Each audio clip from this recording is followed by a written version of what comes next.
Hello and welcome to this episode of Cosmic Crow Tarot, where today the Allcento Tarot by Michael J. Auger is going to be sharing its message with us.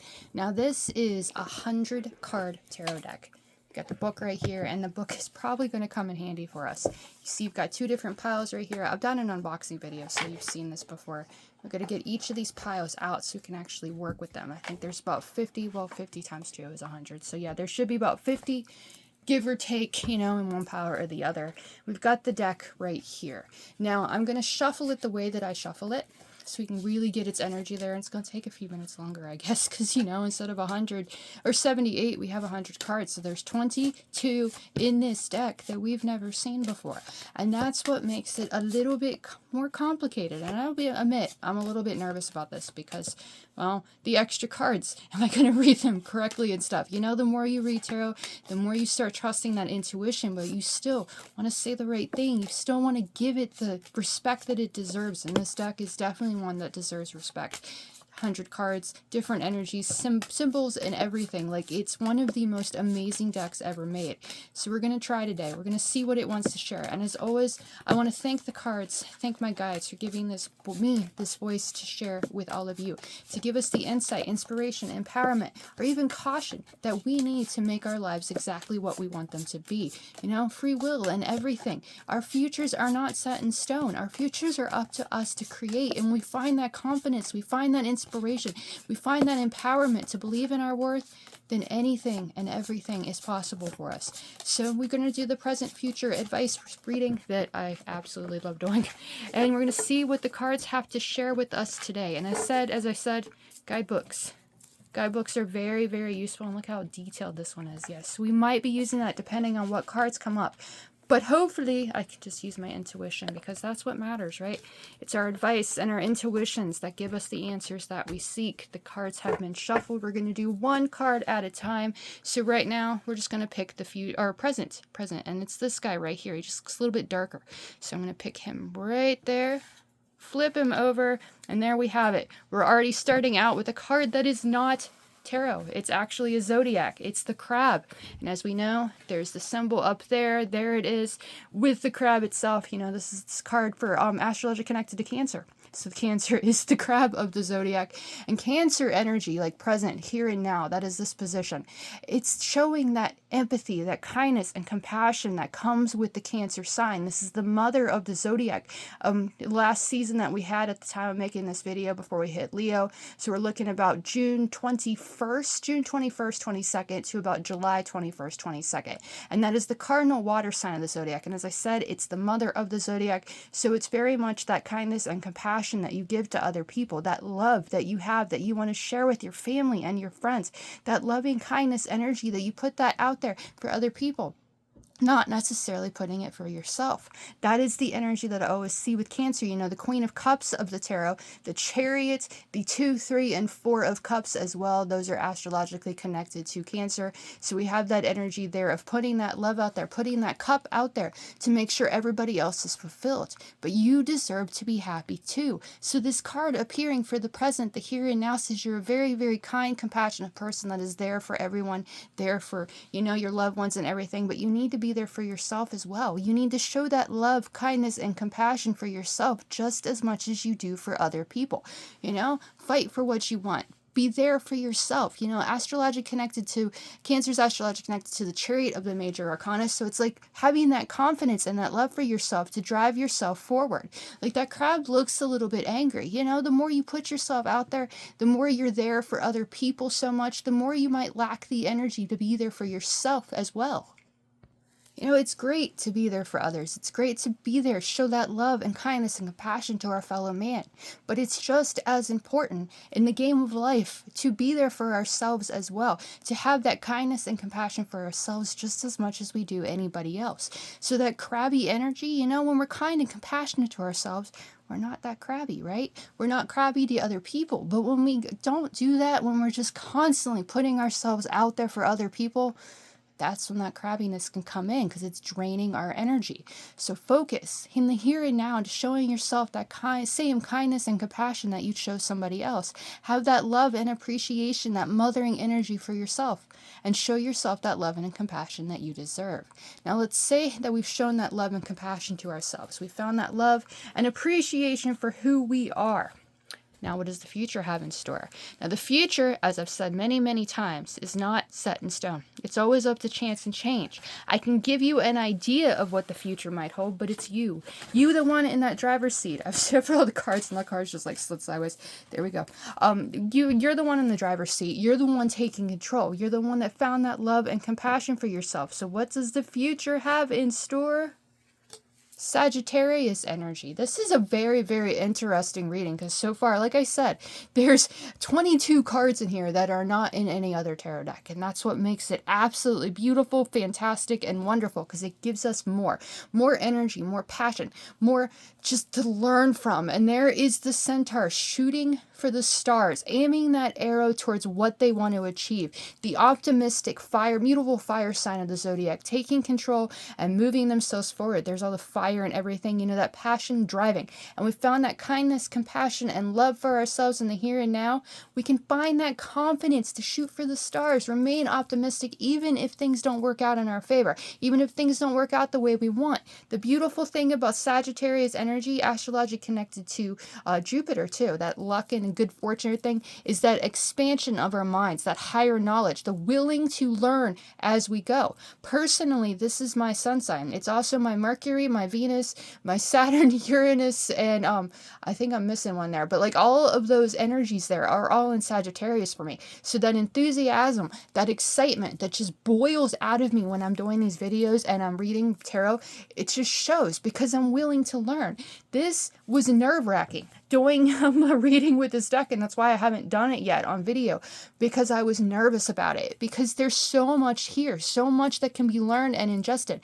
And the more we learn, the more we aim those passions and those errors and everything towards what we want to achieve, the more we're willing to learn in the process, the more we're going to progress, the more we're going to find success with it, because we're willing to aim for the stars. We're willing to learn as we go. So we found that kindness, compassion, and empathy for ourselves with the cardinal water sign as a zodiac. We found that beginning, that love for who we are. We've been there for other people. Those people love us and want us to succeed too. So we find that love, we drive our chariots forward, and then we take all that knowledge of our past. The astrological correspondence to the centaur or Sagittarius is temperance. So we have all that knowledge of the past, all those things that we've let go of, but we still learned about. That's what gives us that drive and that ability to aim for the stars. So passion and fire is very much the energy of the Sagittarius. The Knight of Wands is the first two deacons of Sagittarius, as well as the last deacon of Scorpio. And we're looking at the 8, 9, and 10 of Wands, astrology connected to the sign of Sagittarius as well. So you have that drive, that passion, even when things get crazy with the 8, you're still finding success because you're not giving up. The card of looking over your shoulder, worrying about when the next shoe's going to drop. That's all those experiences of the past that might not have worked out. All of that is knowledge you can take with you. And even when you feel overwhelmed, put that 10 of Wands there. That's my personal deacon card of it. Yes, I get overwhelmed very, very easily. But that energy there, that 10 shows that completion. When you let go of those overwhelming feelings, when you make it to your destination, when you start having kindness and compassion for yourself, and you're not afraid to aim for the stars, then you can achieve whatever you set your sights on. Whatever lights that inner fire, you're able to do it because you're able to learn. So the future, zodiac-wise, looks awesome. Technically, this would be, this is the recent past. It's the present at the making of this video, and this is the future because, Sagittarius season comes at the end of the year, November 22nd to December 21st, 22nd time. So that is coming up in the future. So when we have that kindness and compassion and empathy for ourselves in the here and now, we can aim our arrows towards the stars and achieve our passions in the future. Now, shall we see what the advice has in store for us? I think we shall. And this one, see the little arboros tail right there? It's the backgrounds. Backgrounds of cards is the back of decks is just as magical as the rest of the deck, I feel, because it just has that, thing that we just get inspired by. And the card we have as the advice is Prudence, label 24, which makes it 3 cards.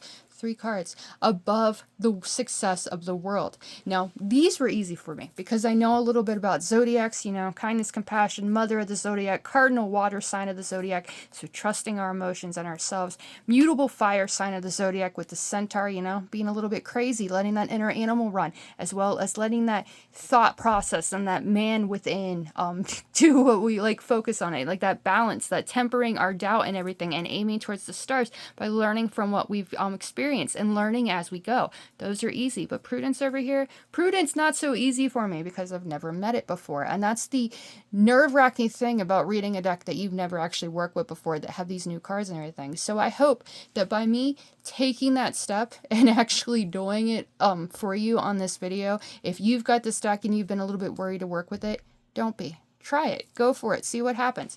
24 up there in numerology and tarot. 2 is the number of kindness, compassion, empathy, thought process, choices, balance, and intuition. So it goes back to that energy of Cancer there with that kindness, compassion, empathy, thought process, balance, intuition, and choices. You know, the more we trust our intuition, the more we can make the choices that we want to make. 4, that would be, and it's 2 in the tarot, is the High Priestess. So, you know, all about intuition there. Trusting our intuition to make choices and learning as we go, not letting those emotions pull us back.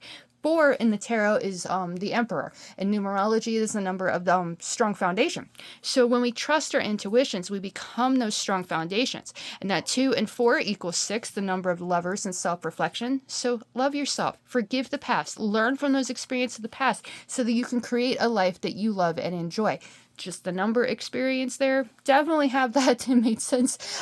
But there, the illustration, we have a lot to go with. There's that I can't remember what that's called right now. Hourglass. Yes, there. The hourglass is right there that you can, like, you know, you have time to focus on what you want. There's the beauty on the one side and the wise on the other side. So we do kind of have that energy there of, you know, focus on what we want to create that's beautiful and learn, you know, be wise about our choices too. And there's the book. The book could be all the knowledge that we talked about with Sagittarius, being willing to learn. So all of those things, all that advice there that we've had in the past, you know, all those things that we've learned, when we trust our intuitions because we've learned from those past, when we see ourselves as those strong foundations, then we can really let our hearts lead. Now I'm going to find it in the guidebook here and share with you what prudence means in the guidebook, to give you as much information as I possibly can. And there it is: prudence, stability of virtue. And here is what Michael J. Auger has written about prudence. Prudence signifies the insight and wisdom needed as a foundation to regulate all of the other virtues. Combine memory to remember the past, intelligence to draw lessons to the present, and foresight to apply these lessons and anticipate wise action in the future. Utilize prudence in movement toward new realizations. Reversed aspects, which I guess I wouldn't even have to read this because obviously it's not reversed, but here we are. It says indicates succumbing to primitive instincts and depravity. Prudence is the ability to judge between virtuous and vicious actions and is considered the mother of all virtues. Without it, justice becomes corrupted, fortitude becomes foolhardy, and temperance becomes fanatical. Down here is the information about the illustration itself. So you've got that right there. I don't know if I can do this or not. Yeah, that would work. Holding it up. A sophisticated lady gazes at her reflection in a mirror. A 7-pointed halo signifies prudence as a virtue. She embodies the Hermetic principle of polarity, stating that all truths are but half-truths, and all paradoxes may be reconciled. Prudence looks toward both the future and the past. She is a young woman, fair and pure, for she has the clarity of creative purpose and intent. Her hair is pulled back tightly and is symbolic of restraint and control. She wears a tightly clasped belt and a long flowing dress that is both dignified and modest, for while nudity may be symbolic of purity, it would hardly imbue ideals of prudence. The mirror she holds shows her things as they are, not as we imagine them to be. It represents self-awareness and conscience. With her other hand, she holds a compass to measure everything and a snake representing wisdom. It is important to maintain integrity. Oh, I've got the card messed up. Sorry, like seeing me holding it and trying to read it the same does not really work. It is important to maintain integrity, but it is impossible and dangerous to please everyone. It is not fear, but knowledge that should dictate action. Cautious action. On the back of her head is the face of old Father Time. His gaze is toward an illuminated hourglass in the past. The spiritual sun shines brightly through a window, hinting at a positive future, but a passing cloud reminds us that the weather can quickly change. Prudence is the ability to judge between virtuous and vicious action. So that's kind of that balance, that energy there with temperance, connected to Sagittarius, the centaur right there too. You know, taking the knowledge, trusting ourselves, trusting our intuitions, believing that time is on our side and being kind to ourselves so that we can achieve what we want to achieve. That's the beauty of this deck and beauty of tarot in general. It's never about predicting the future to me. It's never about fortune telling. It's about looking within, finding that ability to believe in our words, see our power, have kindness and compassion for ourselves just as much as we do with anybody else. So taking what we've learned, you know, being kind to ourselves and driving our chariots forward, aiming for the stars and what we want to achieve, and learning as we go, learning everything that we can so that we can achieve those lives that we love, the lives we want to live, the lives we want to create and achieve and live in this lifetime. And that's the beauty that is here in this message. You know, I kind of just assumed, you know, out of 78 cards that are tarot and 22 that are not, I wouldn't receive all 3 of them from those 22 that aren't, but here we are. Shall we see what the bottom of the deck has to share, and then I'll send you on your way. There it is, the 3 of Discs, finally a tarot card, yay. Okay, the 3 of Discs is all about collaborating with others. You know, you have those experiences, you're there with other people, you've been kind to them. And you know, with Sagittarius, you know, being the optimistic one in the room and shooting for the stars. Maybe you're the one with the ideas, but all those people that you've helped in the past, all the people that you've been there for, had kindness for, compassion for, they might be able to help you take those ideas off the ground as well. 3 is the number of the Empress, creativity and creation itself, and it reminds us that our futures, our lives are ours to create. And you know, if we're willing to collaborate with others, if we're willing to work with others, then we're able to achieve things we might not have been able to achieve just on our own. So trust yourself, trust that you have what it takes to succeed, and be willing to collaborate with others, get inspiration and ideas from other people. Let this reading that I just did with this scary deck, you know, 100 cards in the deck can be a little bit overwhelming and daunting, but if I can do it, you can do it. Anybody can do it if you're willing to do it. You know, be that inspiration to other people, and let other people be the inspiration to you as well as you work to create those lives that you truly love and enjoy. Astrological correspondence to the 3 of Discs is the 2nd decan of Capricorn, so we're looking technically at a time period, which I don't use tarot for time periods, but hey, we're connected to that as of 1909 when the Order of the Golden Dawn with Arthur Edward Waite, Pamela Coma Smith, and Lady Frida Harris and Aleister Crowley and all of those people, they've decided to put the astrological correspondences to the tarot. Yes, so that's where I've got that information. But anyway, January 1st to January 10th, we think about that. That's the new year, the new experience. And every day, whether it's January or not, we have a new opportunity, a fresh opportunity to do things differently, to have kindness and compassion in our hearts, to remain optimistic in the face of chaos, and shooting for the stars and learning as we go, you know, being fair to who we are, learning from those experiences and putting that wisdom to work so we can make, you know, see what we want to achieve in life. And if we're willing to work together on it, anything is possible. So that is the message that the Allcento Tarot had to share with us today. There is the box. There is, well, I had the back of the box, yes. I set that aside, but there is the back of the box as well. You met all this in the unboxing video if you watched that, but I wanted to give it a chance to sing, to share its message, and it absolutely has. If you want a reading with this deck or any deck in my collection, then feel free to comment on this video, message me on the socials, or book one directly on my website. All of that information will be in the link below. Thank you so much for watching. I hope this video, this message, this reading inspires you to believe in yourself, to be kind to yourself, to be willing to think outside of the box and shoot for the stars, you know, learn more as you go. You know, that's what this deck is awesome about. It teaches us, it makes us learn things we might not have known in the past. There's so much symbology in here, and it's absolutely gorgeous, gorgeous deck. So, you know, be willing to think outside of the box and learn, you know, the things that we're scared of. Just take a chance, go for it, and it might be the best thing you've ever seen. Thank you so much for watching. I hope you enjoyed, and I'll see you again in the next one.